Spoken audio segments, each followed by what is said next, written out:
Olá! Hoje a gente vai mergulhar juntos nos trechos de uma ficção assim bem intrigante. Kairos, o Código das Mouras. A fonte traz uma ideia central que mexe um pouco com a nossa cabeça, sabe?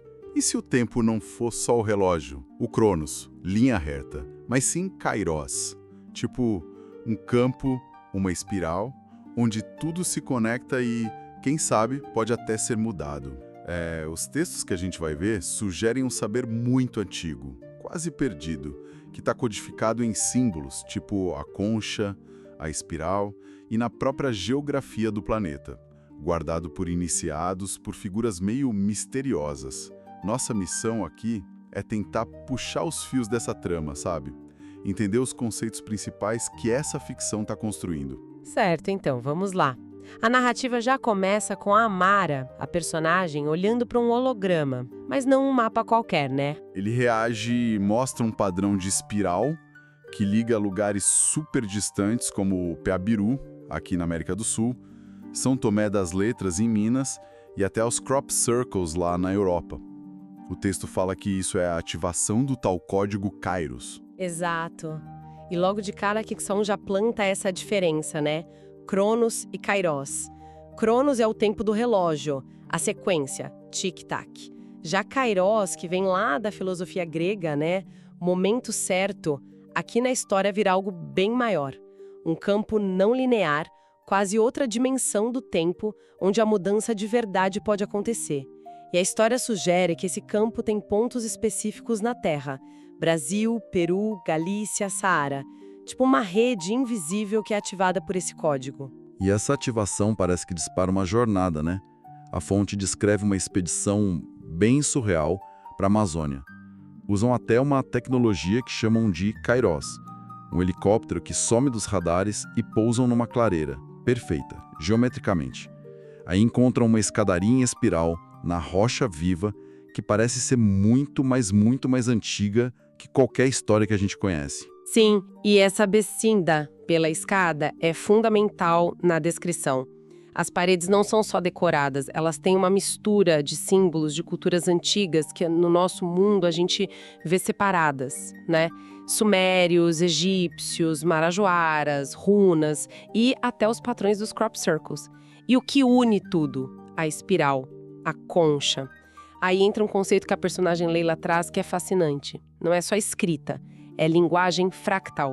Linguagem fractal. O que será que a narrativa quer dizer com isso exatamente? É tipo um código para decifrar. Pelo que dá para entender dos trechos, é mais que um código para ler com a cabeça, sabe?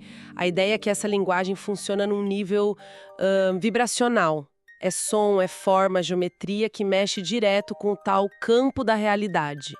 Pensa assim, na lógica dessa ficção, não são só símbolos para entender, são tipo instruções, programação para o tecido do real. É como se essas civilizações antigas não só construíssem coisas, mas esculpissem a própria realidade, usando som e forma. A escada seria mais que um caminho, talvez uma antena, um circuito. Uma tecnologia de vibração e geometria. Uau! Isso leva para descobertas ainda mais malucas, tipo a cidade subterrânea Ratanabá. A entrada já é estranha. Uma porta de matéria inteligente que parece viva e reconhece a Amara. E dentro, um salão gigante, estruturas de luz pulsando, hologramas mostrando mapa de estrela, DNA eras geológicas que a gente nem sabia que existiam, e no meio de tudo, flutuando, uma pedra preta octaédrica. É muita coisa junta. Muita coisa, sim. E a frase que marca Ratanabá ali na história é forte. Ratanabá existe e está viva. Isso indica que não são ruínas paradas no tempo, mas talvez uma inteligência antiga, a cidade como uma consciência tecnológica? Quem sabe? E a pedra octaédrica parece ser o centro disso tudo, o HD dessa biblioteca viva. E a mensagem que ela mostra é um ponto de virada. O tempo de Cronos, do controle, está acabando. A linha de Kairos, do potencial, está se abrindo. E chama a Amara de Filha das Mouras. Filha das Mouras. Vamos guardar esse nome. Mas antes, A pedra mostra mais coisa, e parece que não é nada bom, né? Os hologramas revelam, nossa, crânios alongados da Amazônia, sons de crop circles que viram mapas, conexões entre essas linhas de energia pelo mundo, tipo Piabiru e Santiago de Compostela, e aí aparecem os vilões, os arquitetos, vigilantes ou até Anunnakis, figuras não humanas que, segundo essa ficção, teriam criado a nossa civilização toda como um jeito de controlar. É a ideia do teatro global, né? Fica bem explícito ali. A narrativa sugere que os sistemas que a gente acha que são a base de tudo, democracia, ciência, religião, seriam nessa história só nomes diferentes para o mesmo tipo de algoritmo de controle imposto por essas entidades. O texto até mostra uma evolução desse controle. Começou com pedra, tipo pirâmides zigurates, como pontos de energia, sabe? E depois migrou para o código binário, satélites, redes sociais, algoritmos, fake news. A ideia ali é que a rede do planeta foi virando uma simulação que se alimenta sozinha. E os humanos viraram meio que dados nesse sistema. Nossa, é uma visão bem pesada da realidade. E essa descoberta toda em Ratanabá é interrompida. Eles são detectados, aí precisam fugir por um túnel que a história diz ser uma dobra no campo de Kairos. Isso leva eles não só para fora, mas para um lugar meio fora do tempo normal, um círculo de pedras, no Brasil, e lá eles encontram As Mouras, ou pelo menos uma delas, né? Uma figura velada. Se os arquitetos vigilantes são o controle, a estrutura rígida, o Cronos na história, as Mouras são o contrário. Elas seriam, tipo, interfaces entre mundos, as guardiães do campo de Kairos, desse tempo fluido não linear. A narrativa conecta elas com várias figuras do nosso folclore, dos mitos, deusas, fadas, damas brancas, até aparições marianas, como se fossem manifestações da mesma força que protege os limiares, os pontos de passagem e as tais linhas de Kairos, que seriam as artérias vibracionais do planeta. Entendi. Então tem os controladores, os arquitetos e as guardiãs do tempo livre, as Mouras. Isso. E as Mouras dão uma explicação para tudo isso, né? Contam uma espécie de história secreta. Exato. Pela versão que os trechos mostram, uns 13 mil anos atrás, depois de um grande cataclismo, um tal Conselho das Linhagens, não fica claro quem são, mas parecem grupos antigos com conhecimento, teria tomado uma decisão bem radical: selar a memória da humanidade, quebrar o saber antigo em pedaços e criar sistemas de controle. Religiões, impérios, fronteiras e principalmente o medo seriam as ferramentas. Piabiru, por exemplo, é descrito não só como caminho físico, mas como uma linha de energia que ligava civilizações antigas. Falam de Atlântida, Mu, Lemúria, Hiperbórea, e as Mouras mantinham esses portais abertos até esse selamento. Selar a memória. Caramba! Isso leva a outro conceito que aparece forte: o canto das Mouras. O que é isso? Uma arma. Não bem uma arma, acho. É mais uma chave para despertar. A ficção descreve não como um som que a gente ouve, mas uma frequência que vem de dentro do DNA mesmo, da memória celular que foi adormecida. Esse canto teria o poder de quebrar o que o texto chama de contrato vibracional do esquecimento coletivo. É como se a humanidade energeticamente tivesse concordado em esquecer, sabe? E esse canto é o sinal para rasgar esse contrato. E quando esse canto começa a tocar na história, o que acontece? Quais são os efeitos? São vários efeitos em cascata, tanto na pessoa quanto no coletivo, pelo que a narrativa diz. O pessoal começa a ter sonhos muito fortes, simbólicos, flashes de memória que parecem de outras vidas, de outras realidades. A percepção do tempo, da realidade mesmo, começa a mudar. E uma coisa interessante: tecnologias de controle, tipo satélite, sistemas de comunicação, começam a dar umas falhas estranhas, como se a frequência do canto interferisse nelas. É a memória coletiva voltando e abalando a estrutura toda. E claro, né, o sistema reage. Aí que entram os híbridos, descritos como descendentes ou agentes dos vigilantes arquitetos. Eles aparecem com tecnologia para suprimir essa vibração, para tentar abafar o canto e manter tudo como estava, no esquecimento. A narrativa mostra eles quase como extensões do sistema, sabe? Avatares que só funcionam enquanto a consciência humana está dormente, controlada. Faz sentido dentro da lógica deles. Se o controle depende do esquecimento, o despertar é a maior ameaça. E ainda tem mais um termo aí, o código matriz. É um desses híbridos ou é outra coisa? É outra coisa e talvez mais fundamental. O código matriz não é descrito como alguém físico, nem como os arquitetos lá do começo. Pensa nele mais como o próprio script invisível do tal teatro humano, o programa que está rodando por baixo. A ficção descreve como se fosse uma consciência coletiva parasita, que nasceu da soma de todos os esquecimentos, medos e ignorâncias. Quando o Kairos começa a ser ativado e a memória volta, esse código matriz luta para sobreviver. Como? Tentando quebrar a identidade dos personagens, embaralhar as memórias que estão voltando, gerar confusão. Basicamente, ele tenta manter o programa rodando, mesmo que capenga. Ele é o software do controle, digamos assim. Os arquitetos seriam os programadores e os híbridos a manutenção. Entendi. O script tentando se manter vivo e como os protagonistas lidam com isso. Tentam apagar esse código? A estratégia que a narrativa mostra é outra. Não é apagar, é ir além, transcender. A jornada leva eles para pontos-chave dessa rede de energia do planeta.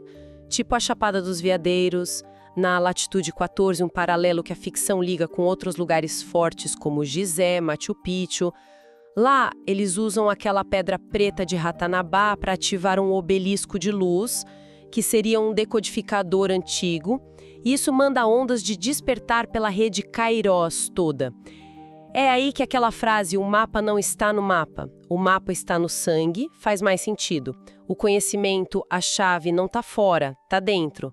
Na biologia, no DNA que desperta. E essa ativação em rede é o ponto sem volta na história, né? A quebra final do contrato do esquecimento. Com o campo de Kairos vibrando mais forte, a frequência do planeta mudando, a base do controle antigo começa a dissolver. Os híbridos, que precisavam daquela supressão, são descritos como se sumissem, virassem avatares vazios.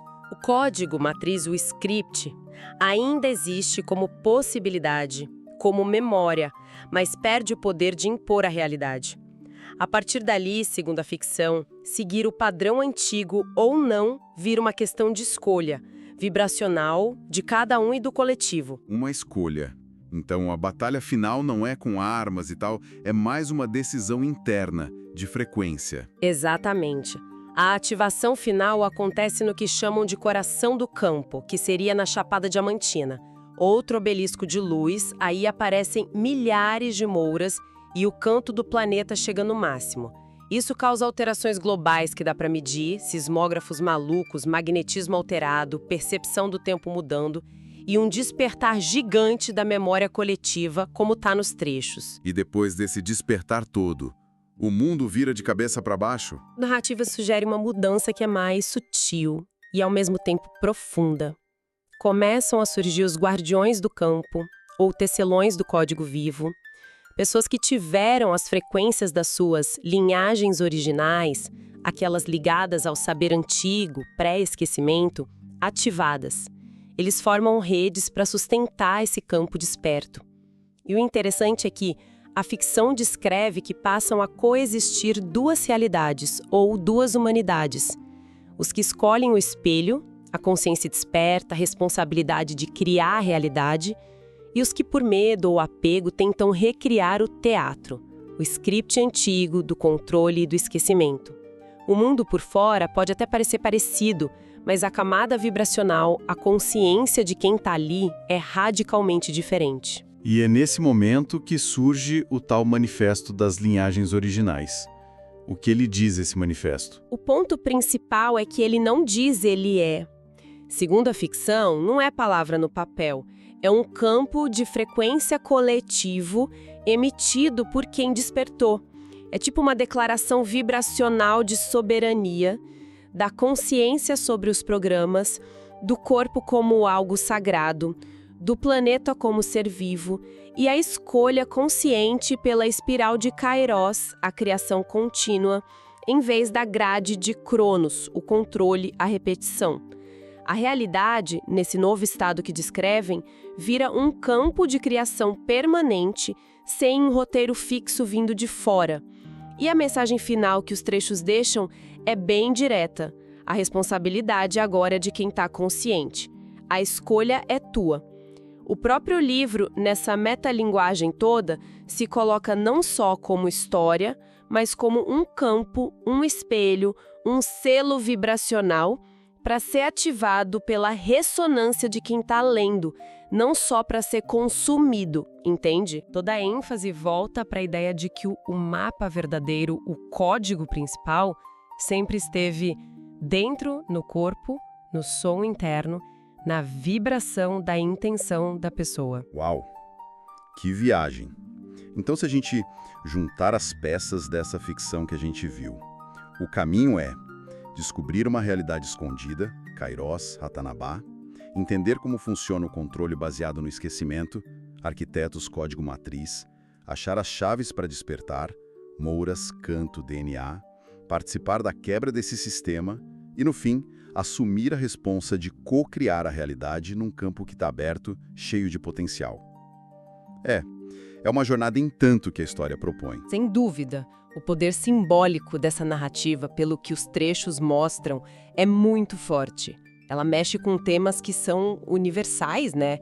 A natureza da consciência, a chance de existir uma memória ancestral em nós, os jeitos de manipular e controlar, sejam externos ou internos, e principalmente o potencial que o ser humano tem ali latente para ir além das limitações que foram impostas ou que a gente mesmo se impõe.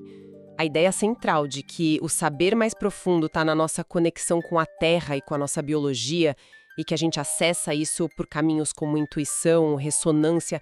Nossa, isso é um fio muito forte na história toda. Isso fica uma coisa para a gente pensar, né? Inspirada direto na fonte. A ficção sugere que a gente pode estar vivendo num teatro, com um roteiro. Se, como acontece na história, esse roteiro pode ser influenciado ou até reescrito pela nossa intenção, pela nossa vibração coletiva, que som, que frequência será que a gente está emitindo agora, cada um de nós e como grupo, na criação da nossa realidade de todo dia? Fica aí a reflexão.